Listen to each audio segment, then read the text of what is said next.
Film ini keluar pada tahun 2016 dengan genre action, adventure, dan crime. Dan tentu saja masih dibintangi oleh aktor Jason Statham. Nah, bagi kalian yang belum tahu film pertamanya, aku ceritakan secara singkat aja ya. Jadi film pertamanya itu bercerita tentang seorang pembunuh bayaran bernama Arthur Bishop yang dikhianati oleh perusahaan dan bosnya sendiri. Kemudian karena hal ini ia pun membunuh bosnya dan pergi meninggalkan perusahaannya. Tapi bagi kalian yang mau tahu alur cerita lengkapnya, seperti biasa link video pertamanya sudah kutaruh di kolom deskripsi. Oke, langsung saja kita ke ceritanya. Dan seperti biasa aku kasih peringatan, video ini isinya adalah spoiler, so spoiler alert. Setelah berhasil selamat dari ledakan yang terjadi di film pertamanya, Bishop pergi dan bersembunyi di Brazil. Di sini ia tinggal di sebuah kapal yang berada di pelabuhan dan hidup damai layaknya orang biasa. Namun suatu hari saat sedang berada di suatu restoran, Bishop didatangi oleh seorang perempuan yang menawarkannya pekerjaan untuk membunuh orang lagi. Tentu saja Bishop langsung menolak. Tapi perempuan ini mengancam bahwa ia akan membongkar penyamaran Bishop di Brazil, sehingga perusahaannya dulu akan memburu Bishop lagi. Mengetahui hal ini, Bishop dengan cepat memfoto perempuan yang mendatanginya. Dan karena itu keributan pun langsung terjadi di sana, di mana anak buah perempuan itu mencoba menghajar dan menangkap Bishop. Tak tinggal diam, Bishop langsung menunjukkan kemampuannya dan mengalahkan satu persatu musuh yang ia temui. Kemudian pergi dari sana dengan cara melompat ke atas kereta gantung. Tapi sialnya ia masih bisa terkejar. Dan karena hal ini, Bishop akhirnya memutuskan untuk melompat dari sana dan mendarat tepat di atas orang yang sedang terbang di bawah kereta gantungnya. Cerita pun berlanjut di mana Bishop mendatangi kapal tempat ia tinggal dan melihat orang-orang yang tak dikenalnya sudah datang dan memeriksa kapalnya. Melihat kapalnya sudah tidak aman, Bishop langsung meledakkan dan menghancurkan kapal tempat tinggalnya. Kemudian pergi ke tempat persembunyian lain di pelabuhan yang sudah ia siapkan. Nah, setelah sampai di tempat persembunyiannya, Bishop mengeluarkan sebuah kotak yang berisi uang, senjata, dan paspor yang sudah ia simpan. Memasukkannya ke dalam tas, kemudian langsung pergi dari tempat itu. Singkat cerita, setelah kabur dari Brazil, Bishop datang ke Thailand, ke sebuah pulau terpencil milik teman lamanya yang bernama May, dan berencana bersembunyi sementara di sana. Setelah mengobrol singkat dengan May, Bishop diantarkan ke kamar lamanya yang dulu pernah Bishop tempati. Dan sesampainya di kamar itu, Bishop dengan cepat membongkar lantai dan mengambil koper tersembunyi yang juga berisi sejumlah paspor dan senjata. Nah, saat malam hari tiba, menggunakan foto yang sebelumnya ia ambil, Bishop mencari informasi tentang siapa orang yang mengejarnya dan menemukan bahwa perempuan itu adalah anak buah dari seorang laki-laki yang bernama Crane. Cerita pun berlanjut di suatu malam yang tenang, di mana May dengan terburu-buru datang menghampiri Bishop dan meminta kepada Bishop untuk menolong seorang perempuan yang disiksa oleh pasangannya di atas kapal yang berada di pantai pulau itu. Awalnya Bishop menolak karena itu urusan pribadi, tapi karena bujukan May, Bishop akhirnya pergi untuk menolongnya. Sesampainya di atas kapal, saat Bishop mencoba menolong perempuan itu, perkelahian pun terjadi. Dan secara tidak sengaja Bishop membunuh laki-laki yang mencoba melawannya. Karena hal ini, Bishop langsung menyerahkan perempuan yang diselamatkannya kepada May dan dengan cepat berusaha untuk melenyapkan kapal yang Bishop naiki.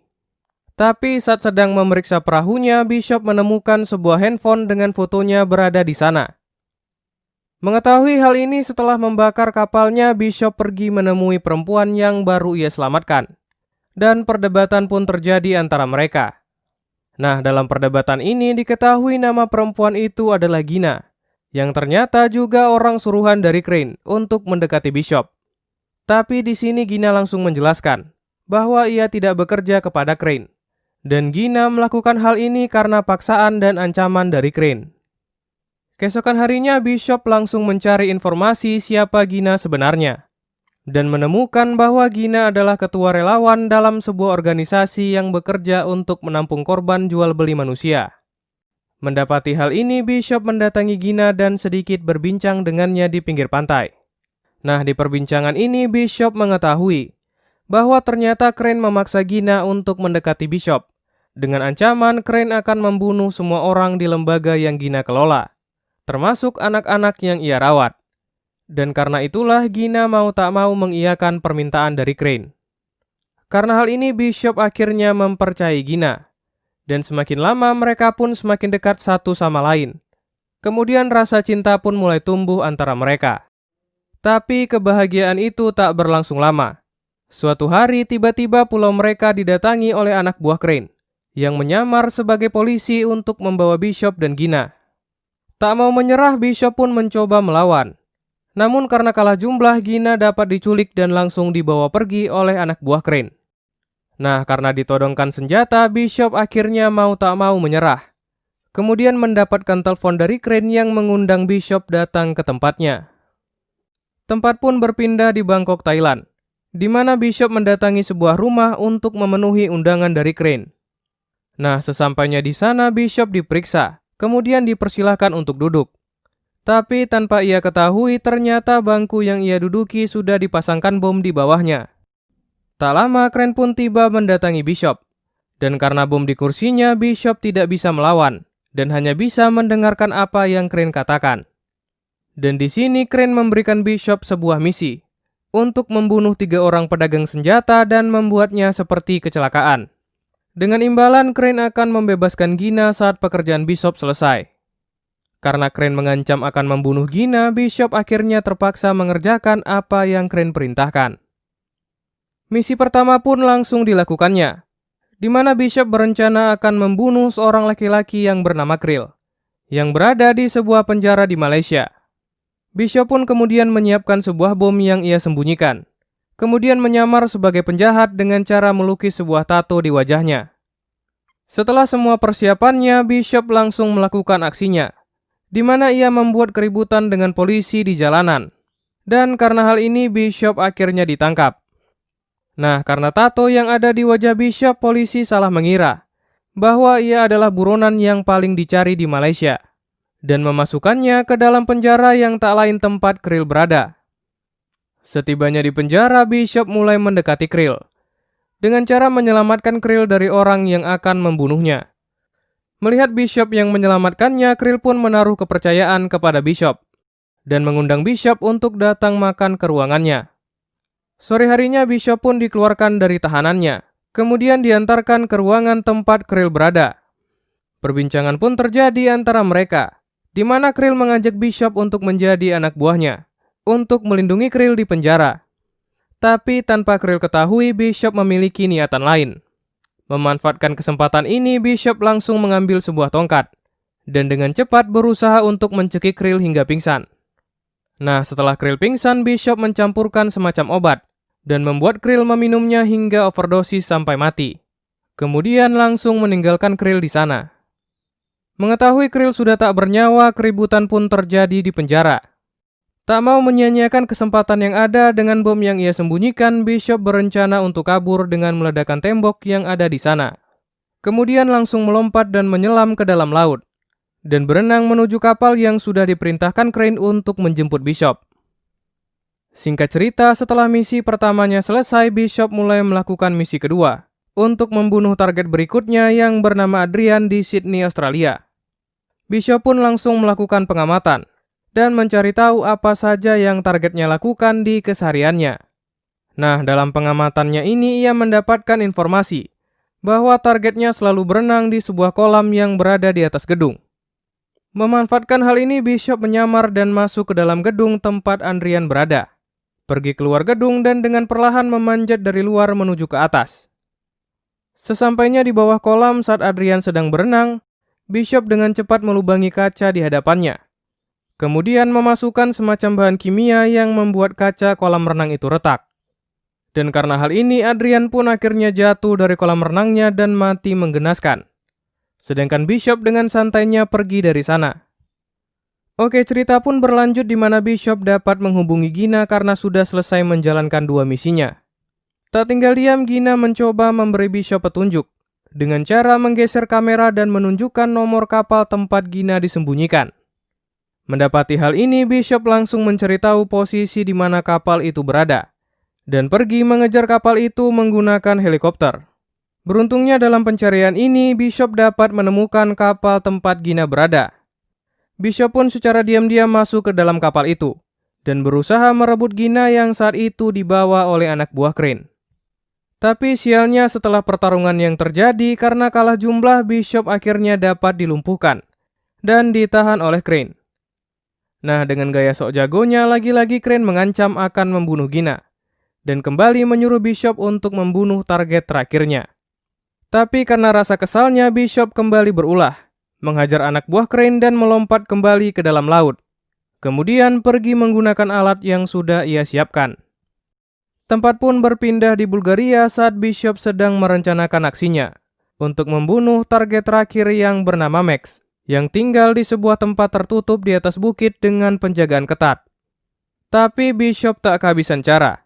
Dengan memanfaatkan prosedur darurat yang ada, Bishop pergi ke sebuah rumah sakit, menembak salah satu penjaga dengan sniper dari jarak jauh, kemudian secara diam-diam menumpangi helikopter rumah sakit yang datang untuk menolong anak buah Max yang ia tembak. Nah, setelah berhasil masuk, Bishop dengan kemampuannya menghajar penjaga yang ada dan masuk ke ventilasi udara. Sedangkan Max langsung pergi bersembunyi ke dalam bunkernya. Tapi hal tak terduga terjadi, di mana setelah Max masuk ke dalam bunker, ia menemukan Bishop sudah berada di sana. Perbincangan pun terjadi antara mereka. Dan dalam perbincangan ini, Bishop mengatakan bahwa Crane lah orang yang ingin membunuh Max. Namun karena ia tak mau diperalat oleh Crane, Bishop mengajak Max untuk bekerja sama membunuh Crane. Mendengar hal ini, Max pun langsung setuju. Dan mereka akhirnya berencana untuk menjebak Crane dengan cara membuat Max seolah-olah sudah mati, sehingga Crane akan datang untuk mengambil kapal selam yang Max miliki. Dan tak lama rencana pun langsung dilakukan, di mana Max pergi ke tempat kapal selamnya berada. Dan saat tiba di sebuah jembatan, Bishop meledakkan bom yang membuat Max jatuh ke dalam air. Tapi ternyata Bishop datang menyelamatkan Max dan membawanya ke pantai terdekat untuk bersembunyi. Dan ternyata Crane benar-benar memakan umpannya. Karena melihat berita bahwa Max sudah mati, Crane datang ke sana dan menyuruh anak buahnya untuk mengambil kapal selam milik Max. Tapi tanpa mereka ketahui, Bishop sudah menyiapkan jebakan dan bersiap-siap menghabisi mereka. Tak lama anak buah Crane pun datang, dan aksi tembak-tembakan kembali terjadi, di mana Bishop dengan mudahnya membunuh satu persatu musuhnya dengan jebakan yang sudah ia siapkan. Dan setelah semua anak buah Crane mati, Bishop dengan cepat pergi menuju kapal tempat Crane berada. Kemudian kembali berusaha untuk merebut Gina di kapal itu. Nah, beruntungnya kali ini Bishop dapat menerobos masuk ke dalam kapal dengan lebih mudah, karena anak buahnya banyak berkurang akibat dibunuh oleh Bishop saat mengambil kapal selam sebelumnya. Tapi sialnya di waktu yang sama, Gina yang mencoba melawan tertembak tepat di perutnya. Melihat Gina yang tertembak, Crane langsung membawanya guna memancing Bishop dan berencana untuk meledakkan kapal sebelum ia pergi dari sana. Mengetahui kapal itu akan meledak, Bishop yang akhirnya bisa bertemu dengan Gina langsung membawa Gina ke kapsul penyelamat dan mengeluarkan Gina dari kapal itu. Sedangkan Crane dengan terburu-buru mencoba pergi menggunakan perahunya. Melihat Crane yang mau kabur, Bishop dengan cepat membunuh anak buah Crane yang menghalangi. Dan akhirnya berhadapan 1-1 dengan Crane. Tapi dalam pertarungan ini Bishop sempat terpojok karena Crane menggunakan rantai jangkar. Namun Bishop dapat melawan. Memakai rantai yang digunakan Crane, Bishop akhirnya kembali menghajarnya. Kemudian mengikatnya dengan rantai sehingga Crane tidak dapat bergerak. Nah, di akhir pertarungan mereka, Crane mengatakan bahwa Bishop tidak akan selamat dari ledakan kapalnya. Namun entah apa rencananya, Bishop malah kembali masuk ke dalam kapal. Dan tak lama ledakan besar pun terjadi, yang menghancurkan seluruh kapal sekaligus membunuh Crane yang terikat di sana. Nah, setelah kapal Crane meledak dan terbakar, Gina yang saat itu berada di kapsul penyelamat berhasil diselamatkan dan dibawa ke daratan. Sedangkan Bishop dinyatakan mati akibat ledakan yang terjadi, karena mereka tidak bisa menemukan mayatnya. Singkat cerita, setelah semua yang terjadi, Gina kembali mengurus organisasinya di Kamboja, sedangkan Mei tetap tinggal di pulau kecilnya. Namun hal tak terduga terjadi. Suatu hari saat sedang mengajar, tiba-tiba Gina melihat Bishop yang masih hidup datang ke tempatnya. Nah, ternyata saat ledakan terjadi, tujuan Bishop kembali masuk ke dalam kapal adalah untuk berlindung di dalam tempat penyimpanan jangkar, yang tidak hancur karena ledakan. Dan setelah bangkai kapalnya dinaikkan ke daratan, saat malam harinya Bishop diam-diam keluar dari sana. Film ini pun diakhiri di mana Max yang melihat Bishop dalam rekaman CCTV menghapus videonya, dengan tujuan agar Bishop tetap dinyatakan mati, dan film pun berakhir. Oke, sedikit review dari alur atau tujuan ceritanya. Film kedua ini memiliki cerita yang sederhana, berbeda dengan film pertamanya yang memiliki cerita tak terduga di akhir film. Tapi dari segi kualitas, film kedua ini sepertinya sedikit di bawah dari film terdahulu, terutama dari CGI atau visual effect yang kelihatan banget editannya. Tapi untuk adegan actionnya menurut aku lebih bagus daripada film pertama, dan pastinya sayang untuk dilewatkan. Oke, sekian dulu dari aku di video kali ini dan sampai jumpa di video berikutnya.